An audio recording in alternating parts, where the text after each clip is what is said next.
सभी का बहसबाजीगर में बहुत बहुत स्वागत है। आपके साथ मैं हूं अंजना ओम कश्यप।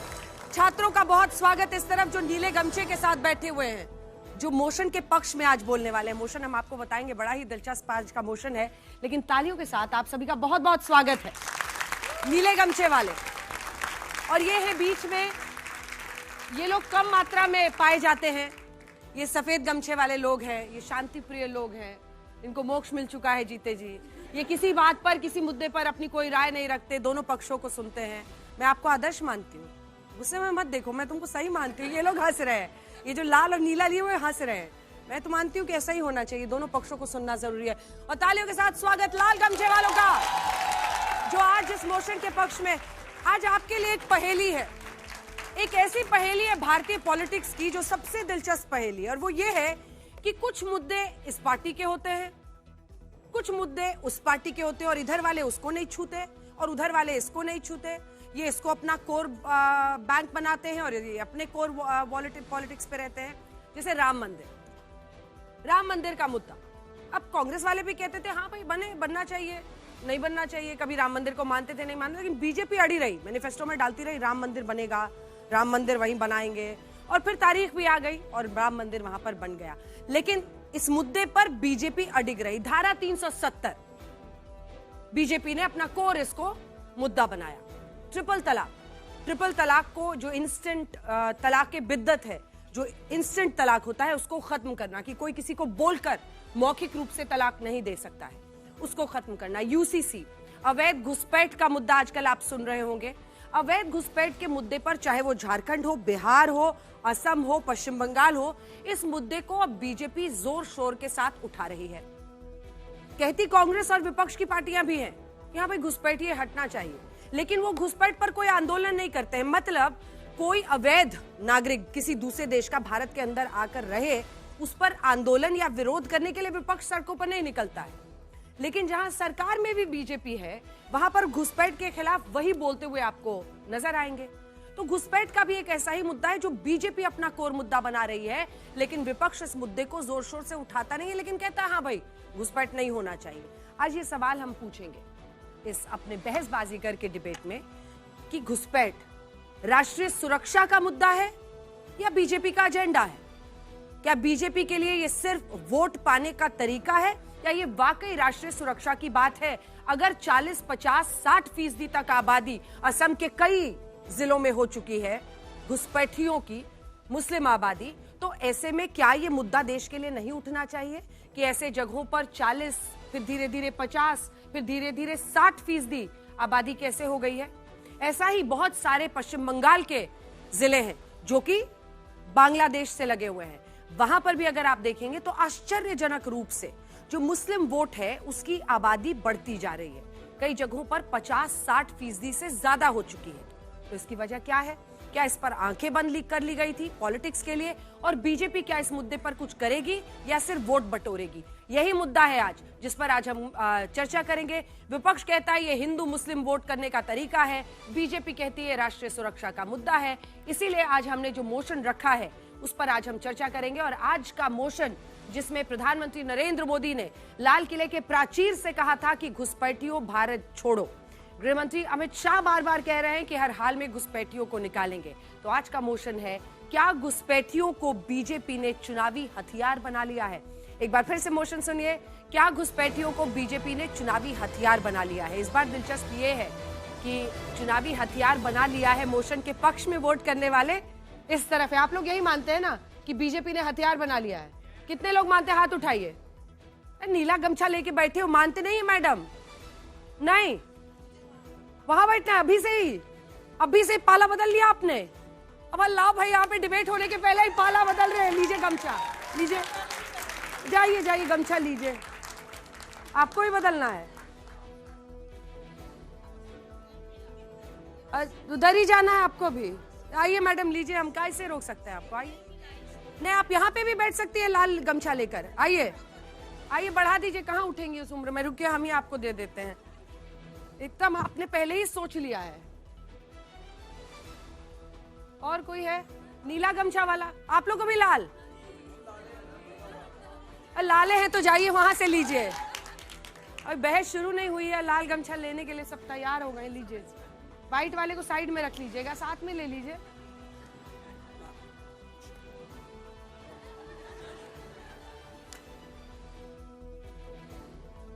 भाई आप लोगों के सामने आज चुनौती बड़ी है, आप लोगों को थोड़ा डबल चिल्लाना पड़ेगा, डबल ताली बजानी पड़ेगी ताकि आप लोगों को अपनी तरफ कर सके।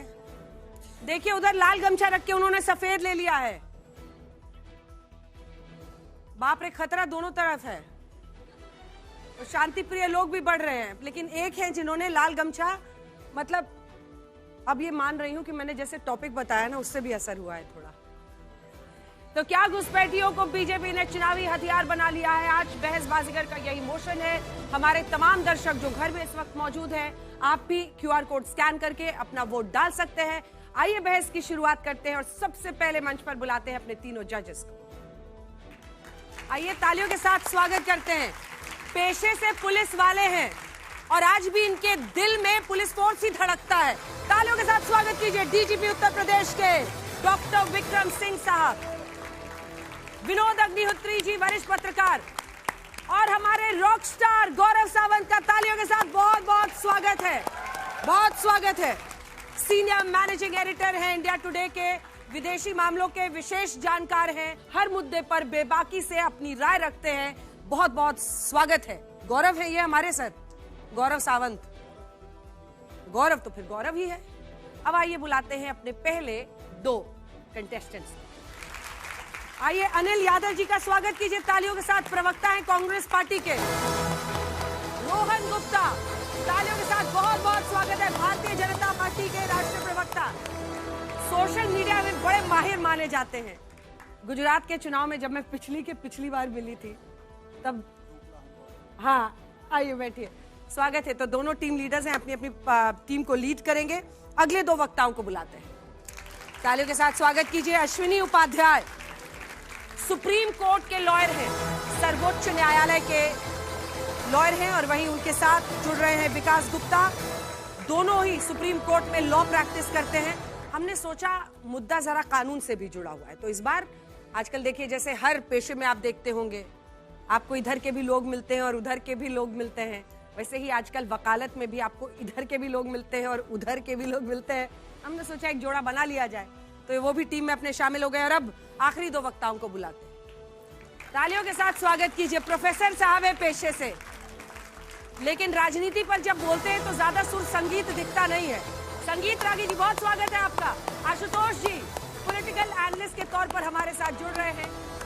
एक वो दौर भी था जब टीवी पर यहाँ पर वो रहते थे जहां पर मैं हूं, लेकिन यहां से पहुंचते पहुंचते आज कुर्सी में उस छोर पर बैठे हैं।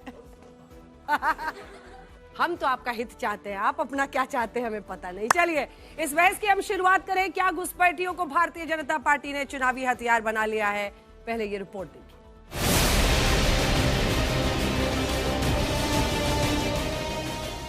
आज की बहस का मकसद और आधार बना है बीजेपी की केंद्र और राज्य की सरकारों का घुसपैठियों के खिलाफ महा एक्शन। जैसे ही बंगाल में बीजेपी को सत्ता मिली, घुसपैठ और घुसपैठियों के खिलाफ एक्शन शुरू हो गया। ये एक्शन सिर्फ बंगाल में नहीं बल्कि देश भर में शुरू हो गया। गुंडागर्दी, हिंसा, सिंडिकेट, भ्रष्टाचार, कट मनी, ये जो त्रास था बंगाल की जनता पर, हमारे नए मुख्यमंत्री के चार्ज लेते ही कुछ ही महीनों में ये सारा समाप्त हो जाएगा। घुसपैठियों के खिलाफ एक्शन पर विपक्ष सरकार पर बेवजह हल्ला मचाने का आरोप लगा रहा है।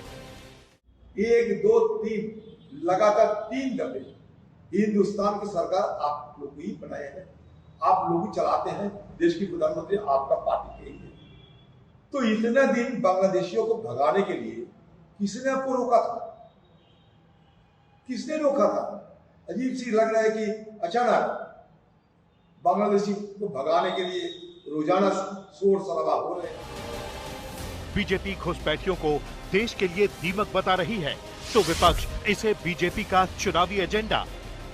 इसीलिए आज हम पूछेंगे कि क्या घुसपैठियों को बीजेपी ने चुनावी हथियार बना लिया है। आइए तालियों के साथ पहले दो वक्ताओं का स्वागत करते हैं। रोहन गुप्ता जी, बहुत बहुत स्वागत है आपका। अनिल यादव जी, तालियों के साथ आपका भी बहुत बहुत स्वागत। आप दोनों मुझे लगता है पहली बार शामिल हो रहे हैं।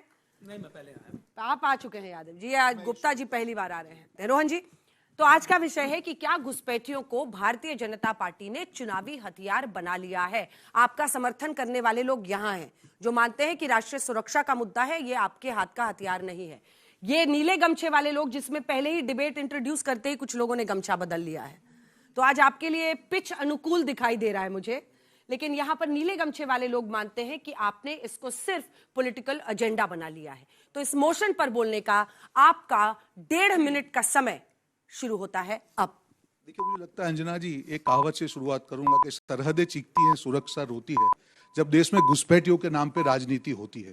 देखिए, घुसपैठ का मुद्दा है, मुझे नहीं लगता है कोई ये डिबेट का मुद्दा है। जैसे आपने सही कहा कि कोई भी आदमी यहाँ पे, कोई भी भारत का नागरिक युवा बैठा है, घुसपैठ के मुद्दे पे तो बात ही नहीं है। ये तो राष्ट्र की नीति की बात है। जब राष्ट्र की नीति की मुद्दे को राजनीति में तब्दील किया जाए तब ये होता है। 60 साल तक तुष्टीकरण की राजनीति करके कांग्रेस और उनके साथी दलों ने तुष्टीकरण के नाम पे घुसपैठ की राजनीति का उपयोग किया। मुझे बताइए, कोई भी नागरिक, आप भी यहाँ पे बैठे हैं, क्या आप चाहेंगे देश के अंदर घुसपैठी हो? कोई भी नहीं चाहेगा। तब आप घुसपैठियों के नाम पे राजनीति करके, उनके साथ में रह के जब राजनीति करते हैं, तब देश की जनता उसके सामने खड़ी होती है। और उसका पर्चा आपने देखा होगा, पश्चिम बंगाल में जनता ने करके दिखाया, जो इतने 60 साल में नहीं हुआ, जनता ने 20 दिन में करके दिखाया। क्या सारे घुसपैठी हकीमपुर बॉर्डर पे खड़े हैं। देश के प्रधानमंत्री को किसी ने गद्दार कहा, देश के गृह मंत्री को किसी ने गद्दार कहा? क्या मुझे बताइए कि देश को घुसपैठिया मुक्त बनाना देश से गद्दारी है? क्या मुझे बताइए कि 600 किलोमीटर 600 हेक्टेयर जमीन बीएसएफ को देना, क्या ये गद्दारी है? देश को नक्सल मुक्त करना, क्या ये गद्दारी है? मैं बताता हूं गद्दारी क्या होती है। गद्दारी वो होती है तब बार बार गृह मंत्री के बोलने के बावजूद भी आप 550 किलोमीटर की जमीन बॉर्डर के लिए नहीं देते। गद्दारी वो होती है कि जब भी आपको मौका मिलता है, कब घुसपैठियों के सहारे पे आप अपनी राजनीति करते हैं। गद्दारी वो होती है जब एसआईआर जैसी प्रक्रिया जो घुसपैठियों को आइडेंटिफाई करता है इनिशियली, उसके सामने भी आप खड़े रहते हैं। आपको शर्म आनी चाहिए। ये देश की राजनीति का मुद्दा नहीं है, राष्ट्र नीति का मुद्दा है। और जब भी देश में जिस प्रकार की राजनीति होती है, जनता उसका प्रतिकार करती है। जिन्होंने भी घुसपैठियों को, एक मिनट, जिन्होंने भी घुसपैठियों को खिलाई मलाई, जनता ने की उसकी धुलाई। और अब सारे घुसपैठे जाएंगे बॉर्डर पार, अगली बार भाजपा सरकार। भाई, ओपनिंग बैट्समैन ने इधर से बॉर्डर संभाल लिया है। धुआंधार बल्लेबाजी हुई है और ऐसी ही धुआंधार बल्लेबाजी हमें उम्मीद है अनिल यादव भी करेंगे। आपका इस विषय पर बोलने का 1.5 मिनट का समय शुरू होता है अब। देखिए, मैं समझता हूं कि घुसपैठ जो है वो किसी भी देश के लिए हानिकारक है और हर सरकार की जिम्मेदारी बनती है कि घुसपैठ को रोके और जो घुसपैठिए आए हुए हैं उनको वापस उनके जगह पे पहुंचाए। इसी कड़ी में जब कांग्रेस की सरकार थी तो हम लोगों ने अपने कार्यकाल में लगभग 90,000 घुसपैठियों को वापस पहुंचाया। वहीं भारतीय जनता पार्टी का, और मैं सरकारी आंकड़ों की बात कर रहा हूं, मैं अपने साथी की तरह शेर व शायरी नहीं बताऊंगा, मैं तथ्यों की बात करूंगा। और वही आंकड़े जो सरकार ने दे रखे हैं, इनकी सरकार आई है तो 2019 तक कुल 2600 लोगों के वापस कर पाए। और बातें देखिए, डींगे देखिए कितने बड़े बड़े हाँक रहे हैं। देश के गृह मंत्री कहते हैं कि भाई आज मैंने हाई लेवल कमेटी बना दी है। अरे भैया, 12 साल से सरकार थी आपकी, क्या कर रहे थे आप? 7 साल उसमें गृह मंत्री रहे, 5 साल पहले राजनाथ सिंह थे, किसी और की जिम्मेदारी थोड़ी थी। बीएसएफ आपके अंडर आता है, आपका फुल कंट्रोल है, उसके बाद आपसे घुसपैठियां नहीं रुक रहे हैं, तो ये आपकी नाकामयाबी है। और मैं समझता हूं, देखिए, पूरे देश का इन्होंने मजाक बना दिया है। घुसपैठ जैसे मुद्दे को चुनावों में इन्होंने वोट के लिए इस्तेमाल किया। और आज इस्तेमाल पता है किस लिए कर रहे हैं? इसलिए क्योंकि आज जगह जगह पे लोग पेट्रोल डीजल की मार झेल रहे हैं, उनकी चेहरे दिख रहे हैं, परेशान दिख रहे हैं और वो कांग्रेस के शासन को याद कर रहे हैं। तो उन लोगों का ध्यान भटकाने के लिए वापस से घुसपैठ का मुद्दा ले आए हैं। अरे भाई, मुद्दा क्यों, बताना क्या है, ये आपका काम है। किस बात के लिए ताली बजाएं हम आपकी कि हाई लेवल कमेटी बना दी है? आपका काम है, जिम्मेदारी है, निभाइए उसको। आपको इसमें वाहवाही क्यों चाहिए? मैं समझता हूं कि आज पूरे देश का इन्होंने हर विभाग का, आप शिक्षा मंत्री को देखिए, वो कहते हैं कि भाई सीबीएसई के पेपर लीक की मार्कशीट खराब हो गई, नीट के पेपर लीक हो गए, लेकिन समय समाप्त, बस मुझे 10 सेकंड दे दीजिए, पूरी बात हो जाए। लेकिन उसके बाद कहते हैं कि कार्रवाई करेंगे। अरे कार्रवाई तो आप पे होनी चाहिए, आप जिम्मेदार हैं, किस पे करेंगे कार्रवाई? मजाक बना दिया है, सरकार थोड़ी मजाक चल रहा है। दोनों तरफ से धुआंधार ओपनिंग हुई है, धुआंधार ओपनिंग हुई है। चलिए, आप दोनों का बहुत बहुत धन्यवाद। अगले राउंड में देखते हैं आप लोगों को कितना कन्विंस करते हैं। अब 2 वकीलों को आपस में बहस करते हम देखेंगे। अश्विनी उपाध्याय जी आ जाइए और विकास गुप्ता जी आ जाइए। आप यहीं खड़े हो जाइए। लीजिए भाई, उधर से गमछा बदला जा रहा है, सफेद। 2 प्यार के, शांति के पक्षी। अच्छा नहीं, दो नीले ले रहे हैं, नीले ले रहे हैं, वाह। आइए, इधर बैठेंगे, उधर बैठेंगे, उधर।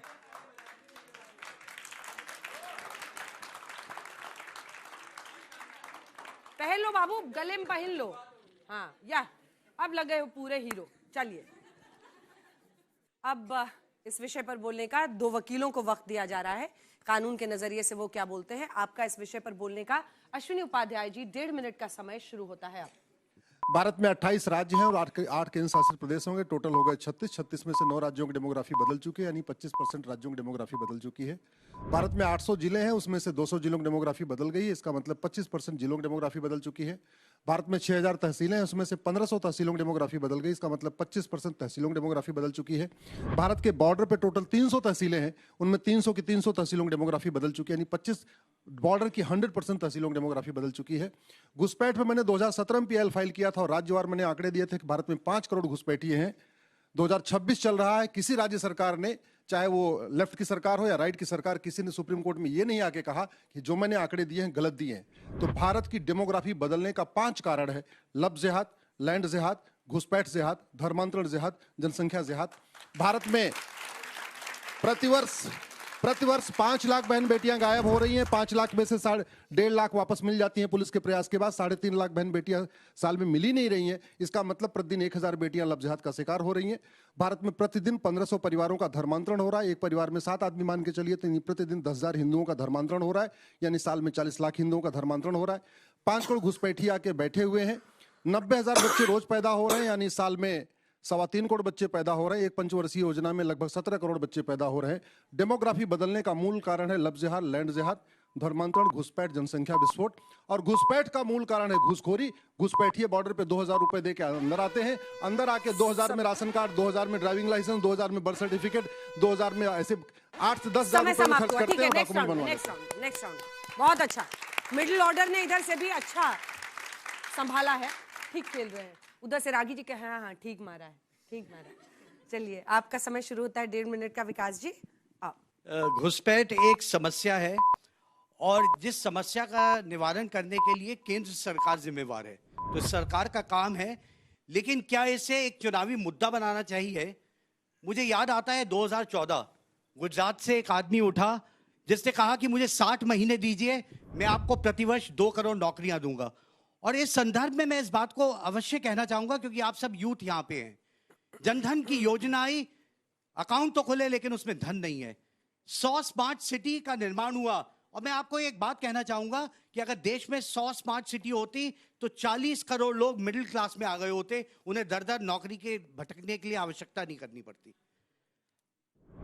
आपने जल स्रोतों को स्वच्छ बनाने की बात करी, स्वच्छ भारत की बात करी, किसानों की आय को दुगना करने की बात करी।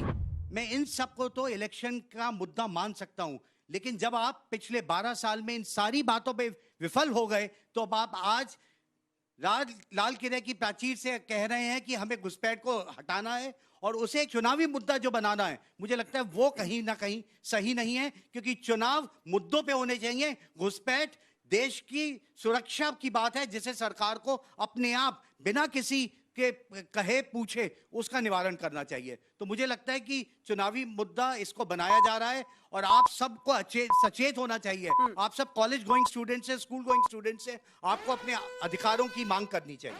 वाह, बहुत अच्छा। कोई सवाल आप लोगों के जजेस के इन दोनों में से? जी, मेरे सवाल आप दोनों विद्वान अधिवक्ता गणों से हैं।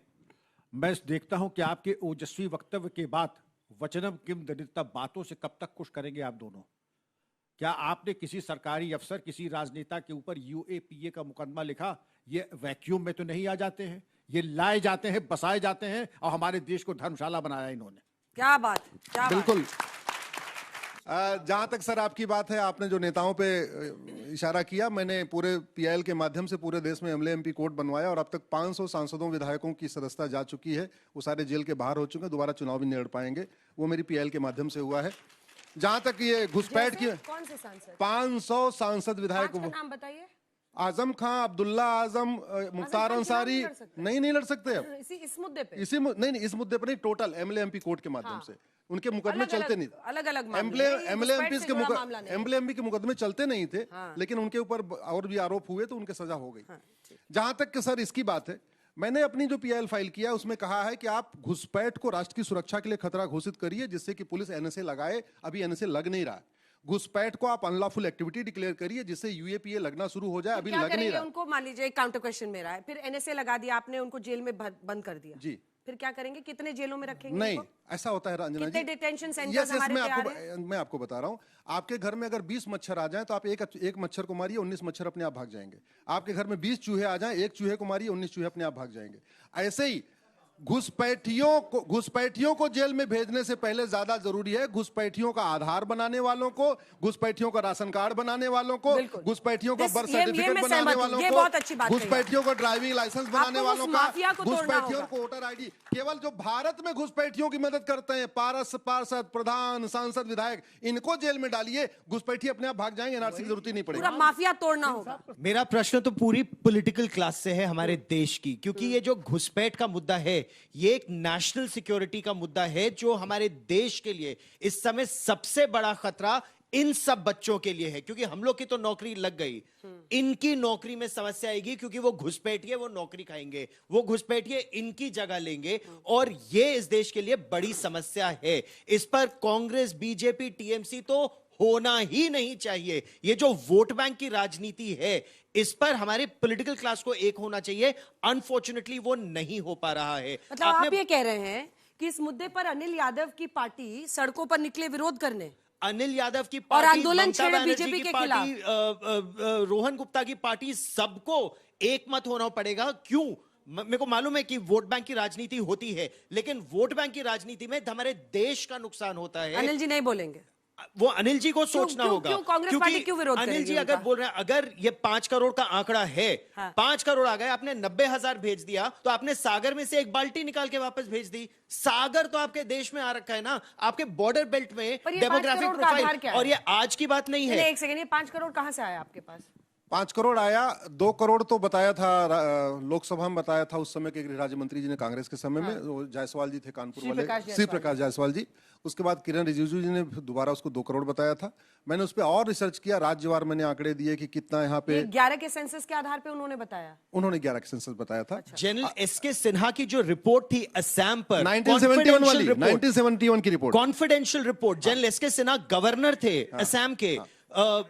जनरल एसके सिन्हा ने अपनी रिपोर्ट में कहा था, बॉर्डर बेल्ट में I can't recognise, words to that effect, कि ये भारत है या ये बांग्लादेश है। इतनी डेमोग्राफिक प्रोफाइल बदल गई है। तब से अब तक हम 90,000 लोगों की बात या 2,000 लोगों की बात कर रहे हैं। आपका दोनों का बहुत धन्यवाद, बहुत धन्यवाद। चलिए संगीत रागी जी, इस विषय पर बोलने का शुरुआती 1.5 मिनट का आपका समय शुरू होता है। अब क्या घुसपैठियों को बीजेपी ने चुनावी हथियार बना लिया है? टॉपिक पर रहिएगा, 90 सेकंड। देखिए, बिल्कुल नहीं, मुझे लगता है ये राष्ट्रीय महत्व का मुद्दा है, देश की सुरक्षा का मुद्दा है, और हमें ये नहीं भूलना चाहिए कि 1947 में देश का विभाजन जो है वो धर्म के आधार पर हुआ। अभी यहाँ पर कहा गया कि 85,000 कांग्रेस पार्टी के समय आए। आपको जानकारी में बता दूं कि हितेश्वर साकिया थे, जो उन्होंने मुख्यमंत्री थे आसाम के, और कांग्रेस के मुख्यमंत्री थे। उन्होंने कहा कि 3 मिलियन यानी 30 लाख बांग्लादेशी घुसपैठिए सिर्फ आसाम में आ गए हैं।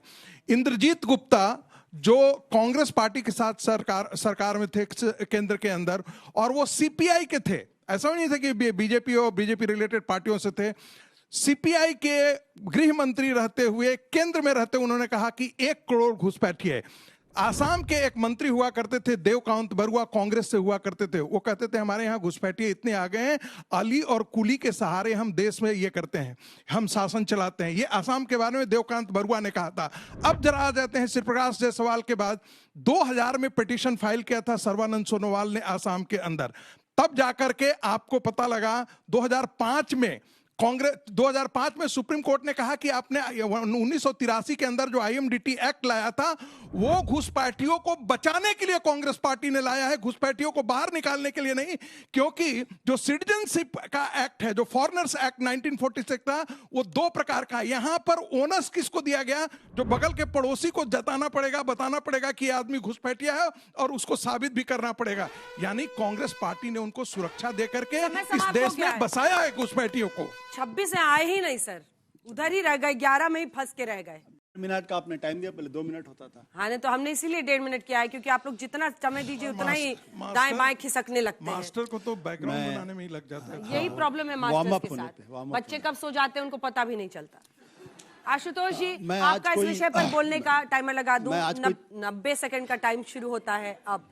मैं आज कोई तकरीर नहीं करूंगा, मैं सिर्फ इतनी सी बात कहूंगा कि हमारे जो साथी हैं इन्होंने दरअसल मेरे उस मिथ को तोड़ दिया जब मैं मानता था कि नरेंद्र मोदी की सरकार इस देश की सबसे कॉम्पिटेंट सरकार है। इन लोगों ने साबित कर दिया कि सबसे कॉम्पिटेंट सरकार नहीं है, क्योंकि जो कुछ गिना रहे हैं उन 12 सालों में उसका निराकरण होना चाहिए। तो मैं सिर्फ आपको 5 साल का डेटा 2004 से लेकर 2009 और 2014 से 2019, अगर वाकई में घुसपैठियों के प्रति ईमानदार सरकार होती तो उनकी पहचान करके उनको अब तक देश के बाहर निकाल दिया गया होता।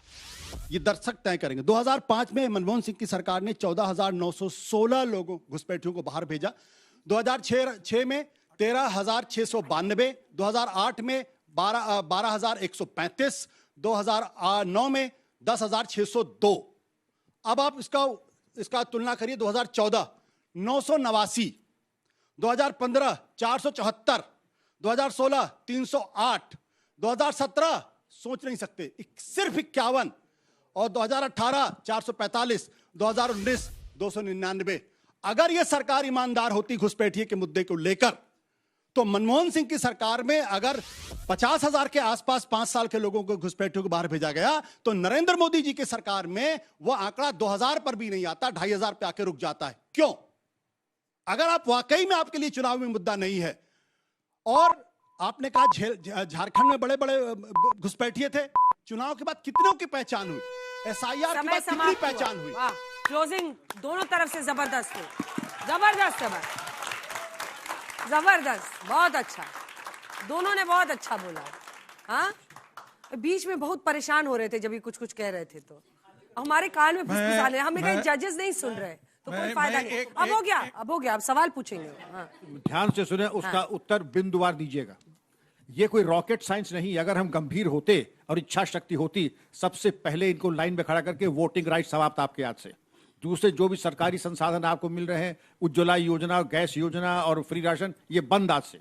आपको केवल एक अधिकार होगा, नागरिकता तो समाप्त हो ही गई, केवल जो बेसिक ह्यूमन राइट्स आपके हैं वही रहेंगे, बाकी आपके तमाम राइट्स। लेकिन राजनीतिक तुष्टीकरण को हम किस पराकाष्ठा पे ले गए कि हमने उनको वो सब सुविधाएं दी जो हमारे नागरिकों के नहीं है, और एक प्रधानमंत्री के सबसे पहले संसाधन ये इन लोगों को दिए जाएंगे। विनोद जी एक साथ ले लेते हैं। विनोद जी, ये घुसपैठ का मुद्दा जो है चुनाव के समय ही आता है।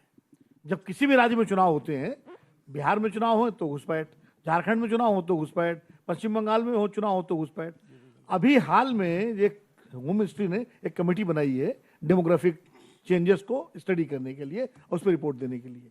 उस कमेटी का अगर आप टर्म्स ऑफ रेफरेंस देखें तो उसमें खाली घुसपैठ की वजह से जो डेमोग्राफिक चेंजेस वही नहीं है, उसमें जो माइग्रेशन है, मतलब देश के अंदर भी, वो भी उसमें शामिल है। तो कुल मिलाकर के डेमोग्राफी खाली घुसपैठ से बदल रही हो ऐसा नहीं है, डेमोग्राफी राज्यों की बदल रही तमाम सारे कारणों से। इस पर क्या कहना है आप लोग? गौरव, एक प्रश्न अगर मैं भी, और क्योंकि प्रश्न हमेशा सत्ता पक्ष से पूछा जाता है, मैं सत्ता और विपक्ष दोनों से, क्योंकि ये राष्ट्र नीति का प्रश्न है, तो इसमें सत्ता और विपक्ष को एक मत हम क्यों नहीं कर पाते हैं कि सत्ता और विपक्ष मिलकर इस एक मुद्दे को डिसाइड करें कि तुमने नहीं किया और तुमने नहीं किया। बिल्कुल दोनों ने नहीं किया, लेकिन नुकसान किसका है? नुकसान आपकी भावी पीढ़ी का है। तो उस भावी पीढ़ी के आगे के नुकसान को रोकने के लिए क्या वो कारगर कदम अब एक राष्ट्र नीति के तौर पर उठाए जाने की आवश्यकता है? देखिए, मुझे लगता है विनोद जी ने भारतीय जनता पार्टी के नेशनल एग्जीक्यूटिव का रेजोल्यूशन नहीं पढ़ा है। यदि 72 से 1971 से बाद से जितने भी रेजोल्यूशन है भारतीय जनता पार्टी के, 92, 93, 94, एक उठा करके देखिए, बांग्लादेशी घुसपैठियों का मुद्दा हर नेशनल एग्जीक्यूटिव में, रेजोल्यूशन में भारतीय जनता पार्टी है। 2011 में भी, अभी तक की मैं बात कर रहा हूं, जब 2014 में नरेंद्र मोदी चुनाव में लेकर के आए, 2011 में भी था। और यही बात राष्ट्रीय स्वयंसेवक संघ के जितने भी रेजोल्यूशंस हैं, यदि 1971 के बाद से आप निकाल करके देखेंगे, बांग्लादेशी घुसपैठियों का मुद्दा हमेशा बनाए रखा है। दूसरी बात जिक्र कर देना चाहता हूं, अटल बिहारी वाजपेयी की सरकार थी, बांग्लादेशी को घुसपैठियों को बाहर नहीं, बांग्लादेशी घुसपैठियों को बाहर भेजने के लिए कवायद की। महाराष्ट्र से बांग्लादेशी घुसपैठियों को ट्रेन में रख करके बांग्लादेश बॉर्डर की तरफ कौन विरोध करने आ रहा है? समाजवादी पार्टी विरोध करने आई। कौन विरोध करने आ रहा है? कांग्रेस पार्टी विरोध करने आई। कौन विरोध करने आ रहा है? ये जितने विपक्षी गिरोह के लोग थे, ये जितने गिरोहबंद नेता हैं, उसमें ये भी चंद्रबाबू नायडू भी, जो आज भारतीय जनता पार्टी के साथ हैं, वो भी उस समय उनका विरोध करने के लिए आ गए। आज के दिन में यदि सीए की बात की जाती है, एनआरसी की बात की जाती है, तो इसीलिए आप कहते हैं एक इंस्टीट्यूशनल व्यवस्था करने की बात थी। ये 2000, 4000 और 5000 जब आप करते हैं ना कि हमारी कांग्रेस पार्टी ने ये किया और भारतीय जनता पार्टी ने किया, मैं उसको नहीं मानता। इंस्टीट्यूशनल व्यवस्था करने की जरूरत है, जहां आपको 5 नहीं इसलिए मानेंगे क्योंकि उनके वक्त में ज्यादा लोग भेजे गए। एक सेकंड अंजना जी एंड गोल क्या है? सवाल तो सुनिए, एंड गोल क्या है? घुसपैठियों को वापस भेजना? आ रही हूँ, आप ही का मौका है। घुसपैठियों को भेजना? अरे भाई, तो तुलना तो की जाएगी ना कि उन्होंने ज्यादा भेजा, जो नंबर्स इन्होंने, आपने कम भेजा। इस पर कोई तो जवाब होगा। हाँ, मैं आपको बताता हूँ। सुप्रीम कोर्ट ने इसका बढ़िया अच्छा जवाब दिया है। सुप्रीम कोर्ट ने 2012 में कहा कि जिस रफ्तार से कांग्रेस पार्टी ने और जिस तरीका लगाया है IMDT एक्ट, 300 साल लग जाएंगे बांग्लादेशी घुसपैठियों को डिटेक्ट करने में और उनको बाहर घुसाने में। ये सुप्रीम कोर्ट के जजमेंट में बता रहा हूँ। मैं संगीत रागी जी की भावनाओं से 100% नहीं, 1000% सहमत हूं। दिक्कत क्या है कि भारतीय जनता पार्टी इतनी कॉम्पिटेंट पार्टी है कि सिर्फ रिजोल्यूशन ही पास करती रहती है, सिर्फ रिजोल्यूशन पास कर रही। और अमित शाह ने, जनता पार्टी केंद्र में सत्ता में नहीं थी सर, मैंने नहीं माना था। मैं आपको मनमोहन सिंह जी सत्ता में थे। देखो ये तो काउंटर हो गया, ये गलत बात है। अमित शाह जी पार्टी के अध्यक्ष थे 2016 में। उन्होंने एक प्रेस कॉन्फ्रेंस में माना था कि अटल बिहारी वाजपेयी की सरकार घुसपैठियों के मसले पे नाकामयाब रही। अभी गूगल करिए, आपको मिल जाएगा, कारण भी बता दूंगा। इंस्टीट्यूशनल फ्रेमवर्क की बात करते हैं। असम के अंदर इंस्टीट्यूशनल फ्रेमवर्क था, घुसपैठियों की पहचान की जा रही थी। शुरुआत में 45 लाख, फिर फिल्टर किया गया 19.6 लाख घुसपैठिए पहचान किए गए, फिर फिल्टर किया गया 16 लाख लोगों की पहचान हो चुकी है। जल्दी 16 लाख लोगों की पहचान हो चुकी है। उनमें से 7 लाख मुसलमान हैं, 9 लाख के आसपास उसमें हिंदू हैं। अब चलिए मैं मान सकता हूं भारतीय जनता पार्टी हिंदुओं से उसको प्रेम है, मुसलमानों से प्रेम नहीं, तो कम से कम जो 7 लाख घुसपैठियों की पहचान आपने कर रखी है असम के अंदर, उसके 10% को तो बाहर कर देते। क्यों नहीं किया आपने?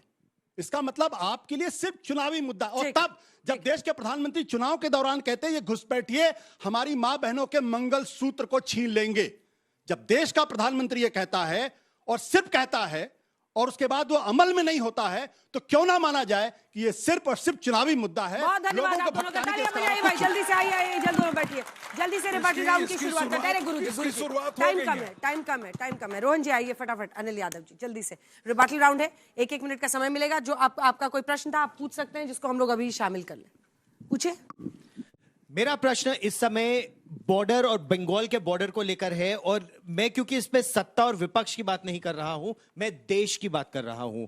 अगर बंगाल में 450 किलोमीटर भूमि की आवश्यकता है और भारत की जो सीमा सुरक्षा बल है वो 10 सालों से मांग कर रही है, 10 सालों से। 2013 के एक्ट को लागू करने के लिए वो 2015 में रिक्वेस्ट करती है स्टेट गवर्नमेंट से, 2016 में रिक्वेस्ट करती है सेंट्रल गवर्नमेंट से, 2026 में जाकर उनको ये लैंड क्यों मिलता है? ये पूरे देश के लिए आज के लिए सबसे बड़ा सवाल क्यों नहीं है? कांग्रेस के लिए बड़ा सवाल क्यों नहीं है?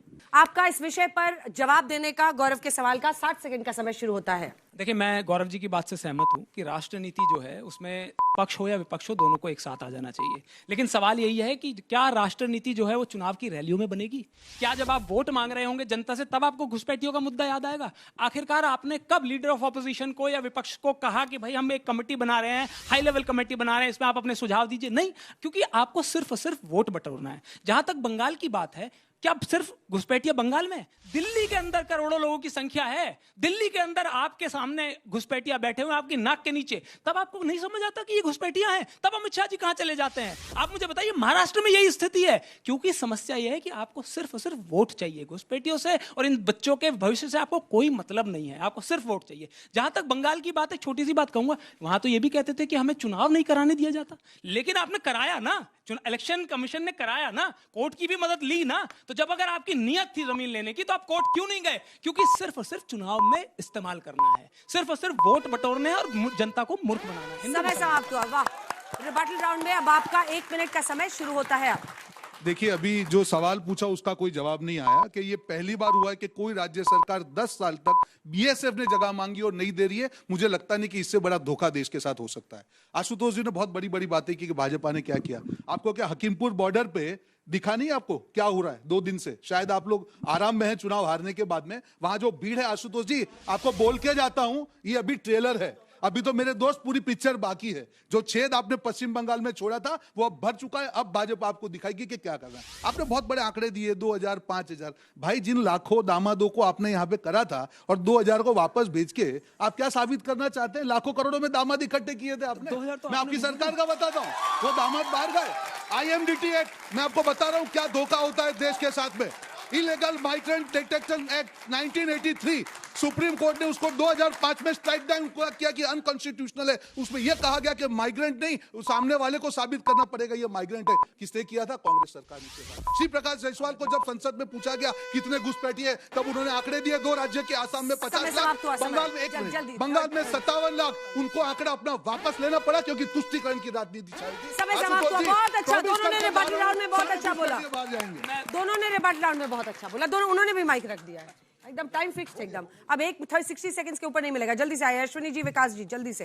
दोनों लॉयर्स आमने सामने, सबको 1.5 मिनट 1 मिनट का टाइम दिया गया है। उसी में इतना धुआंधार बल्लेबाजी कीजिए और उसमें सेकंड जितने सवाल ये नहीं किए कि लाइन के बीच में रुक गए, सोचने लगे। चलिए अश्विनी जी, आपका 1 मिनट का रिबेटल राउंड का समय शुरू होता है। सवाल यह है अंजना की चीन में घुसपैठ क्यों नहीं होती, दुबई में घुसपैठ क्यों नहीं होती, इजराइल में घुसपैठ क्यों नहीं होती है? जिन देशों ने सठे साठम समाचर्य सिद्धांत अपनाया, लोहा लोहे को काटता है सिद्धांत अपनाया, वहां पे घुसपैठ नहीं होती। भारत में घुसपैठियों को मानवाधिकार की बात की जाती है, इसलिए यहाँ भारत में घुसपैठ होती है। सबसे बड़ा देशद्रोह किया गया 2012 में। भारत की सरकार ने, मनमोहन सिंह जी ने बांग्लादेश के साथ एक नॉन लीथल ट्रीटी किया। जो बीएसएफ पहले देखते ही गोली मार देता था, 2012 में उसके हाथ पैर बांध दिए गए, उसको छड़ी पकड़ा दी गई, डंडा पकड़ा दिया गया कि घुसपैठिया आएगा तुम केवल हवाई फायर करना, गोली मत मारना। ये 2012 में हुआ है। दुर्भाग्यवश वो नॉन लीथल ट्रीटी आज भी चल रही है, अभी तक खत्म नहीं हुई है। दूसरा, घुसपैठ का मूल कारण है घूसखोरी। चीन में और इजराइल में घुसपैठ करने पे आजीवन कारावास है और घुसपैठियों की मदद करने पे फांसी है। तो जब तक हम घुसपैठियों की मदद करने को जघन्य अपराध नहीं बनाएंगे, जो यहां कॉमन सर्विस सेंटर पे 2-2 हजार में आधार बन रहा है, जो यहां आरटीओ ऑफिस में 3,000 रुपए में ड्राइविंग लाइसेंस बन रहा है, जो यहां नगर निगम में 2,000 रुपए में बर्थ सर्टिफिकेट बन रहा है, जब तक ये घुसखोरी को जघन्य अपराध घोषित नहीं करेंगे, करप्शन से लिंक्ड है, करप्शन से लिंक्ड है आप कह रहे हैं। विकास जी, आपका समय शुरू होता है। अश्विनी जी जो कह रहे हैं कि अगर रिश्वत दे देकर के हो रहा है, तो मुझे लगता है सबसे पहले तो सरकार को इस बात का संज्ञान लेना चाहिए। अगर घुसपैठिया सिर्फ एक मुद्दा है और इलेक्शन का ही मुद्दा है, तो मुझे लगता है कि उसमें क्या किया गया है, सरकार ने अभी तक क्या कदम उठाए हैं, वो एक बहुत महत्वपूर्ण बात है। यहाँ स्टूडियो में चर्चा या लाल किले के प्राचीर से कहना से बात का समस्या का समाधान नहीं होगा। सरकार ने अभी तक कोई रोड मैप नहीं दिया। 12 साल से सरकार है कि घुसपैठियों को कैसे रोका जाए, कैसे उन्हें चिन्हित किया जाए और कैसे उन्हें बाहर भेजा जाए। ठीक उसी तरह जिस तरह से 2014 में, 19 में, 24 में जिस तरह से इलेक्शन के मुद्दों में प्रॉमिसेस किए गए और वो प्रॉमिसेस अनफुलफिल्ड रहे, सिर्फ एक नारे बनकर के रह गए। वो भले ही आपकी 2 करोड़ नौकरियां हो, भले ही वो किसान की आय को दुगना करना हो, भले ही वो 100 स्मार्ट सिटी बनानी हो। अगर मैं ये अवश्य आपको 2 टुक कह सकता हूं कि अगर 100 स्मार्ट सिटीज देश में बन गई होती तो 40 करोड़ मिडिल क्लास पॉपुलेशन खड़ी हो गई होती। गरीबी से जो लोग नीचे। वाह, बहुत अच्छा। आप दोनों का बहुत बहुत धन्यवाद और एकदम अनुशासन से चलने के लिए डबल धन्यवाद। आइए फटाफट आइए संगीत रागी जी। और अब मैं तीनों हिस्सों से लाल गमछे से कोई एक सवाल, लड़की को प्रेफरेंस।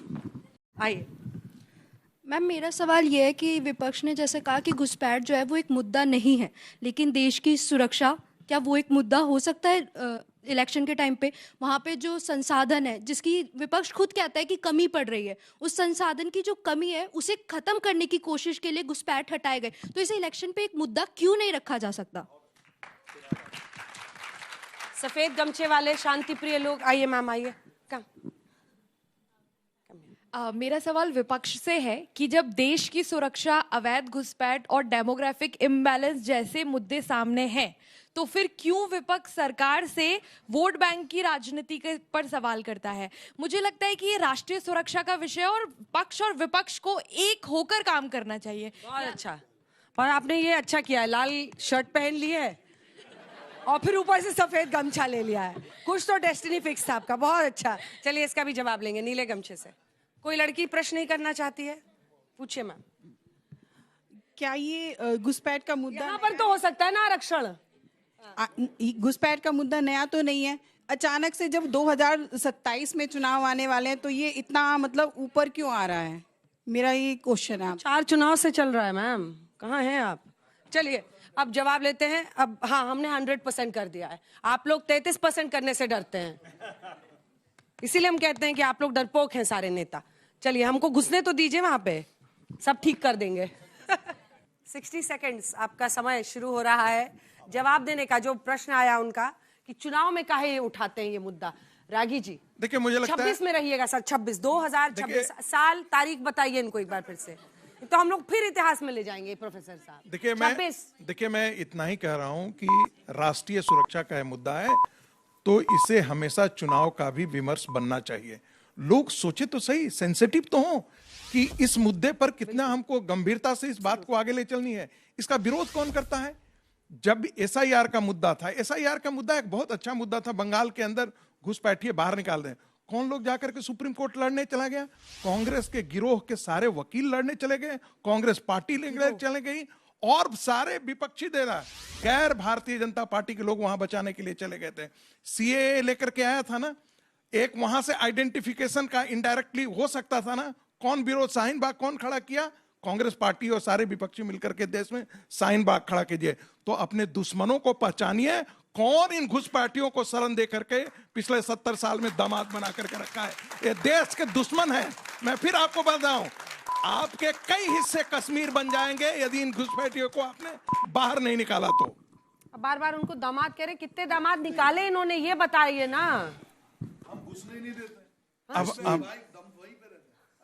चलिए मैं बोलूं आशुतोष जी, अब आपका टाइमर 60 सेकंड का रिबटल राउंड शुरू होता है। अब बहुत अच्छा हुआ कि हमारे संगीत रागी जी ने कहा कि 70 साल में, यानी उसमें नरेंद्र मोदी की सरकार भी शामिल है इस मुद्दे को ना टैकल करने की। इसी में खुशी है। अरे आपने कहा 70 साल में, तो इसी में खुशी। दूसरी बात, मैं एक बात तमाम दर्शकों से पूछना चाहता हूं। आप सब मानते हैं प्रधानमंत्री जी ने कहा कि ये घुसपैठिए हैं, हमारी माँ बहन की मंगलसूत्र छीन के लेके जाएंगे, कहा था। तो अगर ये है तो युद्ध स्तर पे काम होना चाहिए, पहचान होनी चाहिए, डिटेक्ट होने चाहिए, बाहर किए जाने चाहिए। क्यों नहीं किए गए? विरोध कौन किया? एनआरसी पर विरोध कौन किया? कांग्रेस पार्टी, जिसका ये समर्थन करने आते हैं। कौन विरोध करता है? घुसपैठियों को बाहर निकालने के विरोध कौन करता है? आपका चलिए दीजिए माइक दीजिए। हमारा 25 मिनट गायब। जल्दी 25 सेकंड आपको दे दूंगी मैं। 10 और मुझे अब ये गलतफहमी हो गई है कि 2014 से अभी तक सिर्फ मेरी सरकार है, प्रधानमंत्री नरेंद्र मोदी जी की सरकार नहीं है। और मुझे ये भी गलतफहमी हो गई कि दरअसल ये इस देश की सबसे कमजोर सरकार है, क्योंकि ये कानून नहीं बना पाती, ये राज्य सरकारों से बॉर्डर पे फेंसिंग नहीं करवा पाती। अरे जिस मुद्दे की वजह से हमारी माँ बहनें सुरक्षित नहीं है, वैसी सरकारों को बर्खास्त करने की हिम्मत इस सरकार के अंदर क्यों नहीं है? बर्खास्त करिए उन सरकारों को, बर्खास्त करिए उन सरकारों को, बर्खास्त करिए। कानून समय समाप्त हो गया, समय समाप्त हो गया। जी कह रहे हैं ताली बजा दीजिए। अरे कानून क्यों नहीं बनाते आप? अगर एक भी चुनी हुई सरकार को सरकार ने बर्खास्त कर दिया तो पता नहीं आप क्या कर दीजिएगा। ताली बजाइए भाई, बहुत धन्यवाद आपका। सुरक्षा का सवाल है, उसमें कोई कंप्रोमाइज नहीं होना चाहिए। जो सरकार, जो नेता इसके आड़े में है, वो जेल की सलाखों के पीछे, वो सरकार बर्खास्त। गुरुजी समय समाप्त हुआ। चलिए बहुत अच्छा। चलिए आप ना ना ना ना ना ना ना ना ना। ये वैसे ये लग रहा है भाषण वैसा ही है जब आम आदमी पार्टी में हुआ करते थे, जब निकल करके भागे तब। जो लोग संविधान की दुहाई देते हैं वो कम से कम किसी भी बात पर देश में संविधान को दरकिनार करके चुनी हुई सरकार को सरकार बर्खास्त कर दे, ऐसा ना ही कहें तो अच्छा होगा। मैं अपनी तरफ से बोल रही हूँ, it's completely your thought, your court, आप उसके लिए जिम्मेदार हैं। हम चैनल के तौर पर कह रहे हैं कि सिरे से गलत है और इसकी वकालत कोई नहीं करता है। अब बारी है आपकी, जवाब डालेंगे। वोट हमारे तमाम दर्शक जो घर पर इस वक्त मौजूद हैं, अगर आप भी इस पर अपना वोट डालना चाहते हैं तो स्क्रीन पर QR कोड है, उसे स्कैन करके आप अपनी राय डाल सकते हैं। और इस बीच यहाँ पर ऑडियंस में जितनी भी जनता बैठी है, क्या घुसपैठियों को बीजेपी ने चुनावी हथियार बना लिया है? जो लोग मानते हैं हाँ, वो वोट करेंगे टीम अनिल यादव के लिए। तो टीम अनिल यादव को वोट जाएगा अगर आप हाँ पर वोट करेंगे। और जो लोग मानते हैं कि ये देश की सुरक्षा से जुड़ा मुद्दा है, सिर्फ चुनावी हथियार नहीं है, वो टीम रोहन गुप्ता जी को वोट करेंगे। और टीम रोहन गुप्ता के लिए आपको नहीं पर वोट करना है, लाल गमछे वाले। और सफेद गमछे वाले, मुझे पता नहीं है कि आप लोगों का किधर दिल पिघल रहा है। जैसे मैडम ने लाल शर्ट पहनी थी, सफेद ले लिया था गमछा। ओपन। हाँ, सफेद गमछों के लिए ऑल ऑप्शंस आर ओपन। आप जोड़ लीजिए, जितना हाथ जोड़ना है जोड़ लीजिए। लेकिन हम ये मानते हैं कि जो लोग आते हैं सफेद गमछे वाले भी वोट वहीं डालते हैं जहां उनका मन है। दिखते हैं 15-20, लेकिन 3-4% ही उनका वोट आता है। मोर और less they are decided but they don't want to openly take sides. तो चलिए वोटिंग की शुरुआत करते हैं। और आपके स्क्रीन पर इस वक्त दिखेगा क्या घुसपैठियों को बीजेपी ने चुनावी हथियार बना लिया है। अगर आप मानते हैं नहीं बनाया है तो नहीं पर वोट करेंगे, हाँ मानने वाले हाँ पर, और कह नहीं सकते वाले 0 पर। आपका वोटिंग शुरू होता है अब। वोट डालिए।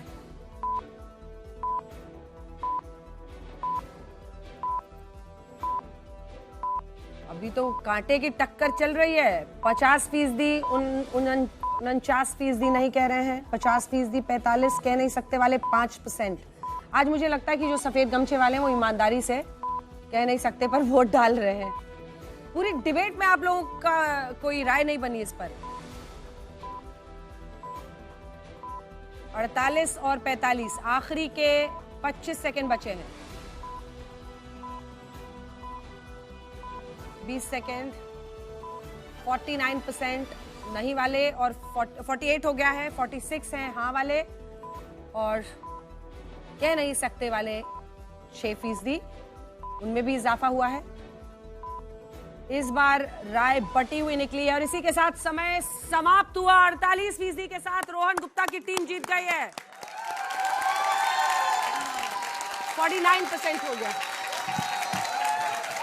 लेकिन टीम अनिल यादव भी ज्यादा पीछे नहीं है। 46% वोट्स के साथ वो भी बहुत करीब है। और कह नहीं सकते वाले तो 5% हैं ही। कांटे की टक्कर रही इस बार। हाँ, कांटे की। और अब आप ऐसी ही कांटे की टक्कर बहसबाजी कर चुनने में भी हुई है। हाँ, आप लोगों को भी दिक्कत हुई होगी। गौरव अनाउंस करेंगे उस रिजल्ट को। गौरव बताइए, आज का इन 6 वक्ताओं में से सबसे अच्छा वक्ता कौन है? तो हम तीनों ने काफी इस पर मंथन किया, सब बहुत अच्छा बोले। हाँ। और दिल से बोले। हाँ। उम्मीद हमारी ये है कि एक राष्ट्र नीति बने। हाँ। और विपक्ष और सत्ता पक्ष ना हो, देश का मत हो कि घुसपैठियों को बाहर किया जाए। तो बहसबाजीगर में तीनों की राय हमारी ये है कि अश्विनी उपाध्याय जी, क्योंकि इस मुद्दे को काफी डंके की चोट पर उठाते हैं, और अनिल यादव जी, क्योंकि अनिल यादव जी बहुत दिल से बोले, अपना मत रखा। जॉइंट विनर, जॉइंट है अनिल यादव जी भी। वाह वाह, बहुत। तो भाई अश्विनी उपाध्याय और अनिल यादव इस सप्ताह में 2 बहसबाजीगर चुने गए हैं। अगले सप्ताह आपसे फिर होगी मुलाकात। तालियों के साथ आप सभी का बहुत बहुत धन्यवाद। देश दुनिया की बाकी खबरों के लिए आप देखते रहिए आज तक।